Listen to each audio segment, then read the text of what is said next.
வணக்க நண்பர்களே. ஒரு ஏழை தந்தை தன்னுடைய குடும்ப கஷ்டத்துக்காக ஒருத்தர்கிட்ட கடன் வாங்குறாரு. ஆனால் குறிப்பிட்ட நேரத்தில் அந்த கடன் தொகையை வட்டியோடு சேர்த்து தர முடியல.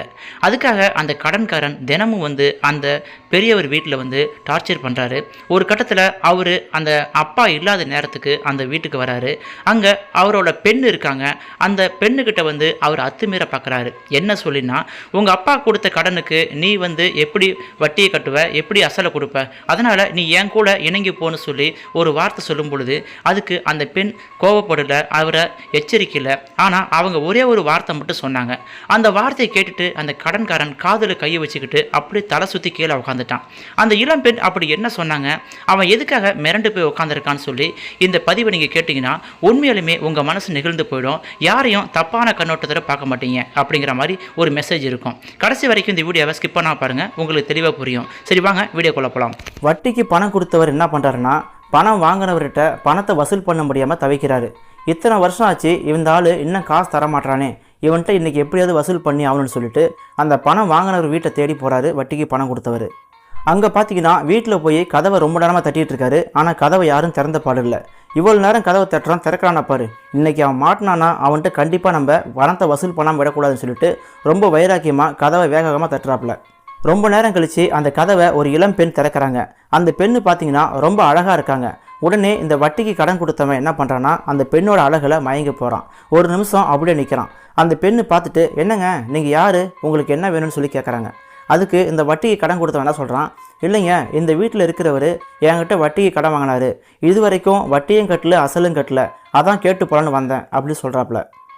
உடனே அந்த இளம்பெண் சொல்கிறாங்க, ஓ அது நீங்கள் தானா, எங்கள் அப்பா தான் உங்கள்கிட்ட கடன் வாங்கியிருந்தாரு, எங்கள் அப்பா உங்கள்கிட்ட கடனை திருப்பி கொடுக்கணும்னு சொல்லி ரொம்ப புலம்பிக்கிட்டு இருந்தார், ஆனால் அவரால் முடியலைங்க, கொஞ்சம் அவருக்கு விட்டு கொடுங்கன்னு சொல்லி அந்த பெண் அவர்கிட்ட ரெக்வஸ்ட் பண்ணி கேட்குறாங்க. ஆனால் அந்த வட்டிக்கு கடன் கொடுத்தவன் உடனே கோவப்படுறான். அதெல்லாம் முடியாதுமா, எத்தனை வருஷம் நான் டைம் தர்றது, உங்கள் அப்பா கடன் வாங்கி ரொம்ப நாள் ஆச்சு, இன்னும் எனக்கு அந்த கடனும் தரல, அசலும் தரல, வட்டியும் தரல, இன்றைக்கி வசூல் பண்ணாமல் விட மாட்டேன்னு சொல்லி ரொம்ப கோவமாக நிற்கிறாப்புல. அதுக்கு அந்த இளம் பெண், இல்லைங்க, எங்கள் அப்பா கொஞ்ச நாளாக மன உளைச்சலில் இருக்கார், உங்களுக்கு கடன் தரணும்னு சொல்லி ரொம்பவும் மன உளைச்சலில் இருக்கார், கண்டிப்பாக இன்னும் கொஞ்சம் டைம் கொடுங்க, கண்டிப்பாக எங்கள் அப்பா உங்களுக்கு கொடுத்துருவாருன்னு சொல்லி அந்த பெண்ணு ரொம்ப ரெக்வஸ்ட் பண்ணி கேட்குறாங்க. உடனே இந்த வட்டிக்கு கடன் கொடுத்தவன், அதெல்லாம் முடியாதம்மா, ஏற்கனவே ரொம்ப டைம் கொடுத்தாச்சு, இதுக்கு மேலே முடியாது, இன்றைக்கி நான் வசூல் பண்ணியே ஆகுன்னு சொல்லி ரொம்ப தீர்க்கமாக நிற்கிறாரு. உடனே இந்த வட்டிக்கு கடன் கொடுத்தவனுக்கு ஒரு மனசில் ஒரு சபல புத்தி தோன்றுதுங்க. அதாவது அந்த பெண்ணுக்கிட்ட சொல்கிறான், சரிம்மா, உங்கள் அப்பா எனக்கு கடன் தரணும், அதுக்கு பதிலாக உங்கள் அப்பாவிட்ட நான் கடன் கேட்க மாட்டேன், ஆனால் நீ அதுக்கு பதிலாக எனக்கு ஒரு காரியம் பண்ணணும்னு சொல்லி கேட்குறாங்க. அதுக்கு அந்த இளம்பெண் சொல்கிறாங்க, என்ன கேட்க போகிறீங்கன்னு சொல்லி தயக்கமாக கேட்குறாங்க. அதுக்கு இவன் சொல்கிறான், இல்லை உங்கள் அப்பா எனக்கு அந்த காசை தரவே வேண்டாம், அதுக்கு பதில் நீ எனக்கு ஒரு காரியம் பண்ணணும்னு சொல்லி கேட்குறாங்க. அந்த பெண்ணுக்கு கொஞ்சம் தயக்கமாயிடுது, நீ என்ன சொல்ல போகிறீங்கன்னு சொல்லி ரொம்பவும் எக்ஸைட்டாக கேட்குறாங்க. அதுக்கு அவர் சொல்கிறாரு, உங்கள் அப்பா அந்த காசு தர வேணாம், அதுக்கு பதில் நீ என் கூட இருக்கணும், உன கூட நான் கொஞ்ச நாள் வாழணும்னு சொல்லி அந்த பெண்ணுக்கிட்ட சொல்லவும் அந்த பெண்ணு அதிர்ச்சி ஆயிடுறாங்க. அதுக்கு அந்த பெண் கோவப்படுறாங்க, இது பாருங்கள், இது போலலாம் பேசாதீங்க, நாங்கள் அந்த போல் ஆள் கிடையாது, உங்கள் கடன் வாங்கினா நாங்கள் அது போல் ஆளாயிடுவோமா, கண்டிப்பாக எங்கள் அப்பா உங்களுக்கு காசு தந்துடுவார், நீங்கள் ஃபஸ்ட்டு இங்கேருந்து போங்கன்னு சொல்லி அந்த பெண் மூஞ்சில் அடிச்ச மாதிரி பேசுகிறா. பொறுமை இழந்த இந்த ஆள் என்ன பண்ணுறான்னா, அந்த பெண்ணை எப்படியோ அனுபவிச்சாங்கன்னு சொல்லி அந்த பெண்ணு மேலே பாயிறான். உடனே கட்டிலுக்கு எடுத்துகிட்டு போவோம் அந்த பெண் கதற ஆரம்பிக்கிறா, என்னை விட்டுருங்க, என் வாழ்க்கையை சீரழிச்சிடாதீங்க, எங்கள் அப்பா கடன் வாங்கினார்னா கடனை கொடுத்துருவாரு, அதுக்கு பதில் நீ ஏன் என்ன பாலாக்குறீங்கன்னு சொல்லி அந்த பெண் கதற ஆரம்பிக்கிறா. ஒரு கட்டத்தில் அவன் பிடியிலிருந்து தப்பிக்க முடியல. உடனே அந்த பெண் ஒரு ஐடியா பண்ணுறா, சரிங்க, உங்கள் ஆசை போலையே நான் செய்கிறேன், ஆனால் இன்றைக்கி வேண்டாம், ஏன்னா எனக்கு இப்போ 3 நாள் தான் ஆகுது பீரியட்ஸ் அதனால் இன்றைக்கி வேண்டாம், நீங்கள் இன்னும் 2 நாள் சேர்ந்து வாங்க, கண்டிப்பாக நான் உங்களுக்கு இணங்கி வரேன்னு சொல்லி அந்த பெண் சொல்கிறா. உடனே அந்த வட்டிக்கு பணம் கொடுத்தவன், என்ன என்னை ஏமாற்ற பார்க்குறியா, உங்கள் அப்பா போல என்னை ஏமாற்ற பார்க்குறியான்னு சொல்லி அந்த பெண்ணு மேலே பயங்கரமாக பாய பார்க்குறான். உடனே அந்த பெண் சொல்கிறாங்க, இல்லைங்க, நான் உண்மையை தான் சொல்கிறேன், இன்றைக்கி 3 நாள் தான் ஆகுது பீரியட்ஸ் முடிஞ்சு, அதனால் நீங்கள் 2 நாள் சேர்ந்து வாங்க, கண்டிப்பாக உங்கள் ஆசைக்கு இணங்குறேன், உண்மையை தான் சொல்கிறேன்னு சொல்லி அந்த பெண்ணை எவ்வளோ கெஞ்சி பார்க்குறா. அந்த ஆளும் சரி இவ்வளோ சொல்கிறாள்னு சொல்லிட்டு 4 அன்னைக்கு வருவேன், நீ ரெடியாக இருக்கணும், இல்லைனா நான் நடக்கிறதே வேறேன்னு சொல்லி மிரட்டிட்டு போகிறான். சொன்னவன் மறுபடியும் அதே மாதிரி 2 நாள் கழித்து வராங்க. வீட்டில் பார்த்தீங்கன்னா அவனுக்கு ஒரு இன்ப அதிர்ச்சி காத்திருக்கு. ஏன்னா இவ அவன் எப்போ வருவான்னு காத்திருக்கா. அதோடு மட்டும் இல்லாமல் 16 வகையான உணவு சமைச்சு வச்சுருக்கா.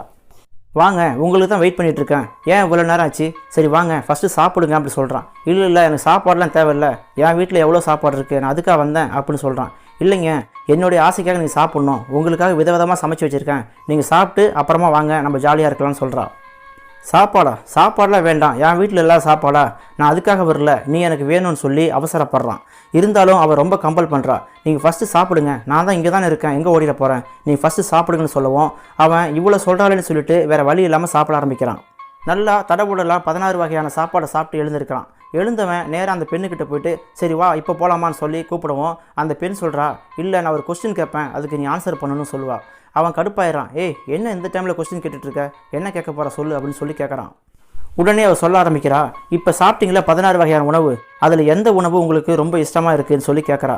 அதுக்கு அவன் சொல்கிறான், எனக்கு அதெல்லாம் தெரியல, நான் ஏதோ சாப்பிட்டேன், நீ சாப்பிட சொன்னேன்னு சாப்பிட்டேன், 16 வகை உணவுலாம் எனக்கு தெரியல, ஒவ்வொன்றும் ஒவ்வொரு வெரைட்டியாக இருந்துச்சு, ஒவ்வொரு கலராக இருந்துச்சு, அதனால் நான் சாப்பிட்டேன், எனக்கு டேஸ்ட்லாம் ஒன்றும் தெரியலன்னு சொல்கிறான். உடனே அந்த இளம்பெண் சொல்கிறா, அதே போல் தாங்க பெண்களும் தோற்றத்துலேயும் நிறத்துலையும் நாங்கள் வேறுபட்டாலும் சுவையில் ஒரே மாதிரி தான் இருப்போம் அப்படின்னு சொல்லவும் அந்த வட்டிக்கு பணம் கொடுத்தவனுக்கு செவிலில் அரைஞ்ச மாதிரி ஆயிடுச்சு. உடனே அந்த வட்டிக்கு பணம் கொடுத்தவன், என்னை மன்னிச்சிடுமா, ஏதோ காம இச்சையில் அப்படி பண்ணிட்டேன், நீ கடைசி சொன்ன பற்றி ஒரு வார்த்தை, அந்த வார்த்தை என்னை ரொம்ப பாதிச்சிருச்சு, என்னை மன்னிச்சிடுங்கன்னு சொல்லிட்டு அவள் வீட்டை விட்டு வெளியே போயிட்டான். இந்த செய்தியிலிருந்து பெண்கள் அனைவரையும் நாம் ஒரே மாதிரி கண்ணோட்டத்தை தான் பார்க்கணும். சகோதரியாக தாயாக பார்த்தோம்னா எந்த தவறுக்கும் இடம் தராமல் நம்ம வாழலாம்னு சொல்லி இந்த செய்தியிலிருந்து ஒரு விஷயத்தை தெரிஞ்சுக்கிறோம். இந்த செய்தியை பற்றி உங்கள் கருத்துக்களை கமெண்ட் செக்ஷனில் சொல்லுங்கள். நீங்கள் நம்ம சேனலுக்கு புதியவராக இருந்தால் நம்ம சேனலை சப்ஸ்கிரைப் பண்ணிக்கங்க, கூட வர பெல் சிம்பிளை கிளிக் பண்ணிக்கங்க, அப்படியே ஆளுங்கிற பில்லையும் கிளிக் பண்ணிக்கங்க. மனதை நெகிழ வைக்கக்கூடிய சுவாரஸ்யமான செய்திகளை உடனுக்குடன் தெரிந்து கொள்ள நமது சமூக திரை சேனலை சப்ஸ்கிரைப் பண்ணிக்கொண்டு ஆதரவை தாருங்கள்.